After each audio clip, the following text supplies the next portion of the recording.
Hello மக்களே, welcome to daily tax. எல்லாருக்கும் happy morning. இந்த வெண்ணிலா இல்லை, ஏன்னா 1000 வெண்ணிலா வந்தாலும் விஜயும் காவேரியும் பிரிக்க முடியாது அப்படின்னு எனக்கு ஒரு டைலாக் வந்து குமரன் மூலமாக கன்வே பண்ணியிருந்தாங்க. ஸோ அவங்களுடைய கன்வர்சேஷனோட ஸ்டார்ட் ஆகும்போது ஒரு வேளை கண்டினியூட்டி மிஸ் ஆகுமோ அப்படின்னு பார்த்தா, பட் கண்டினியூட்டி இருந்துச்சு.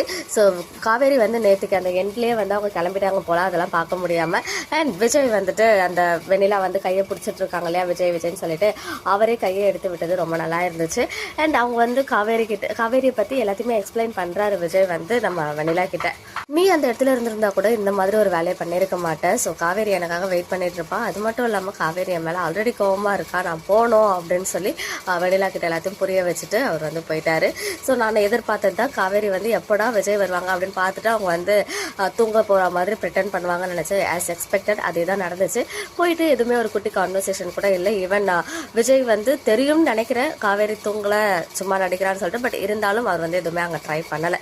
ஸோ இது எல்லாமே வந்து வாண்டடாக தான் நடந்துட்டு இருக்கு. அந்த விஷயமே வந்து நம்மளால புரிஞ்சுக்க முடியுது. So the very next day இந்த ஷெடியூலில் இப்போ ஒரு 3 days முன்னாடி ஷூட் பண்ண சீன்ஸ் தான் டெலிகாஸ்ட் பண்ணியிருக்காங்க. எடிட்டிங் டப்பிங் எல்லாம் முடிச்சு.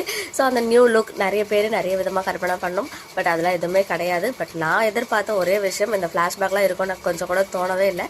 ஒன்லி அவரோட நியூ ப்ராஜெக்டாக அந்த நியூ லுக் இருக்கலாமோ அப்படின்னு எதிர்பார்த்தேன். பட் சீரியலில் அவரோட நியூ லுக்கோட வரும்போது யாராவது ஒருத்தவங்களாவது கேட்பாங்களோ அப்படின்னு நான் நினச்சேன். என்னப்பா இது ஷேவெல்லாம் பண்ணியிருக்கேன்னு சொல்லி. பட் யாருமே அதை பற்றி வாயவே திறக்கல. ஸோ அதோட கண்டினியூட்டியாகவே காமிச்சிருக்காங்க. ஸோ சும்மா வந்து அவர் பேர்டை அதை சேவ் பண்ண மாதிரி தான் சீரியலை பொறுத்த வரைக்கும் இருந்துட்டு இருக்கு. அண்ட் தாத்தாவோடைய கொஸ்டின்ஸ் எல்லாம் கொஞ்சம் வேலிடாக தான் இருந்துச்சு. காவேரியை வச்சுக்கிட்டே எல்லாத்தையுமே கேட்டார். வெளியில் வந்து ஹாஸ்பிட்டல் வந்து அட்மிட் பண்ணிடு அப்படின்னு சொல்லி. அண்ட் இன்னொரு முக்கியமான விஷயம், அந்த ஃபோன் கால் ஆஃபீஸ்லேருந்து வருது இல்லையா, 4 நாளா இல்லை இன்னும் 2 நாள் கழிச்சு சர்ப்ரைஸ் கொடுக்கலான்னு சொல்லிட்டு. ஸோ எல்லாமே தள்ளி தள்ளி போயிட்டு இருக்கு. அது எல்லாத்துக்கும் கண்டிப்பாக ஒரு பெரிய காரணம் டீம் வச்சிருப்பாங்க அப்படின்னு தோணுது. ஏன்னா கிடைச்ச பிடிஎஸ் எல்லாம் அப்படி. ஸோ காவேரியா ஆஃபீஸ் போக விடாமல் பார்த்துக்கிறதுக்காக ஒன்ஸ் அகைன் விஜய் வந்து அந்த சர்ப்ரைஸை மெயின்டைன் பண்ணணும்னு சொல்லி ஹாஸ்பிட்டல் ட்ரெஸ்ஸிங் பண்ணிக்கலான்னு காவேரியோடைய மைண்ட் வைஸ் அவள் போகும்போது நானும் அவங்க கூட வரணுமா. ஸோ அஸ் அ ஒய்ஃபாக அவங்களால வந்து அதை அக்செப்ட் பண்ணிக்க முடியல அப்படின்றத புரிய வைக்கிறாங்க. ஸோ இன்னொரு சைடு விஜய் அண்ட் வெண்ணிலா 2 பேரும் ஹாஸ்பிட்டல் போயிட்டாங்க. அங்கே போயிட்டு ப்ரோமோ கண்டென்ட் தான் பாதி வந்து இன்னைக்கே டெலிகாஸ்ட் ஆகிடுச்சு. டாக்டர் வந்து இப்போ தான் அவங்க வேகமாக க்யூர் ஆகுறாங்க, அந்த அட்மாஸ்பியரில் இருந்தால் தான் அவங்களுக்கு சீக்கிரம் க்யூர் ஆகும் அப்படின்னு சொல்லி ஒன்ஸ் அகைன் வந்து எல்லாத்தையும் போட்டு விஜய் கிட்ட ப்ரெஷர் பண்ணுற மாதிரி இருந்துச்சு ஆக்சுவலாக. பட் விஜய் வந்து அந்த ஒரு சுச்சுவேஷனில் அவங்க ஒய்ஃபை பற்றி நினச்சி ஒய்ஃபை பற்றி யோசிச்சு தான் எல்லாத்தையுமே டாக்டருக்கு புரிய வைக்கிறாங்க.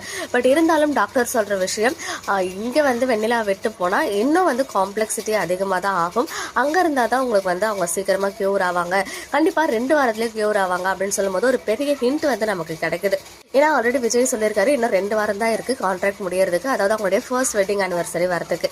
இங்கே டாக்டரும் அதே 2 வாரம் சொல்கிறாங்க அப்படின்னு சொல்லும்போது கண்டிப்பாக வெண்ணிலா வந்து சீக்கிரமாக க்யூர் ஆக போகிறாங்க அப்படின்ற விஷயம் இன்னைக்கு எபிசோட் மூலமாக தெரிய வந்திருக்கு. ஸோ ஃபைனலி நாளைக்கு எபிசோடோட ப்ரிவியூவில் வெண்ணிலாவை ஒன்ஸ் அகைன் வீட்டுக்கு கூட்டு வந்துடுறாரு. காவேரியோட ஃபேஸ் வந்து சேஞ்ச் ஆகுது. இதெல்லாம் தாத்தா நோட் பண்ணிட்டு தான் விஜய் வந்து கொஸ்டின் பண்றாரு. ஸோ இதே இடத்துல காவேரி இருந்து காவேரி ஒருத்தனை விரும்பி அதே ஒரு பர்சனா உன் கண்ணு முன்னாடியே இது மாதிரிலாம் கவனிச்சுட்டா உனக்கு எப்படி இருக்கும் அப்படின்னு கேட்கிறாரு. ஸோ இதுக்கு விஜயோடைய பதில் என்னவா இருக்க போகுது? ஒன்ஸ் அகைன் கோவிலில் சொன்ன மாதிரியே ஏதாவது ஒரு காரணம் சொல்ல போறாரா என்னன்றத நம்ம வெயிட் பண்ணி பார்க்கலாம். ஸோ இன்னைக்கு எபிசோட் பார்த்தீங்கன்னா உங்களோட ஒப்பீனியன் என்ன அப்படின்னு கமெண்ட்ல சொல்லுங்க.